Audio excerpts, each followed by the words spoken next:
สวัสดีทุกคนตอนนี้กำลังย่างไก่ช็อตนาตะคือเพิ่งมาทำหนำหลายลำบากแล้วตอนนี้จอยมันจะไปเฮือนมาอีกเที่ยวหนึ่งทุกคนคือมื้อเสาร์เมื่อวานจะไปนอนเฮือนตื่นเช้ามาจะกับเปข้าวสารไปไว้หน้าเพื่อไว้กินพอไปฮอดหน้าย่างขึ้นมาเฮือนอีกมาแบกเอาห้ำไปไว้เกลือหมูอาหารให้กระหมูนะมันหมดคือลำบากมากทุกคนเมื่อยอย่างไปถ่ายคลิปอย่างให้ทุกคนบังเลยมื้อนี้นะว่าใช้คลิปไปหาเก็บเท่าเม็ดหลาบยุตว่าตอนนี้ก็เป็นเวลาบ่าย2แล้วจีฮอด3 โมงแรงแล้วสิทันบ่น้อดูคือว่าเลยเฮาเฮ็ดเวียกนะย่างไปย่างกับย่างจากหน้าไปหาบ้านก็ประมาณ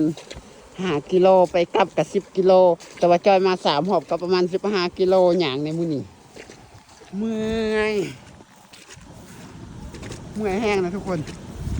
จนชีวิตนะเปเครื่องเปของอย่างอุ้ยนักแฮงหนามก็หลายในช่วงนี้นะบูจะถ่ายคลิปท่านบ่น้อมือแรงนี่อยากถ่ายคลิปให้ทุกคนเบิ่งว่าเสร็จลับเท่าบูท่านประจักษ์เด้อ่อนแห้งอยากเข้าในเมืองกลับไปบ่ได้อยากไปหาซื้ออาหารมาให้ตุ๊ปลาอาหารปลาจอยกับชิมดแล้วมันจะไปเสื่อนว่าจะไปเอา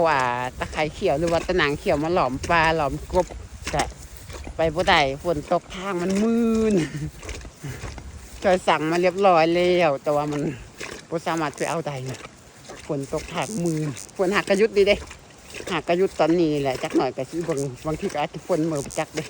มื้อนี้มื้อที่5แล้วที่ฝนตกมามื้อ5คืนแต่ว่ามื้อนี้มื้อที่5ว่าฝนน้อยนึงตอนเสาร์แล้วพบกันใหม่คลิปหนาวจะไปว่าอีนั่นว่าทุกคนยังไม่ไปนี่ยังเบิ่งต่อขามหนำอีกแล้ว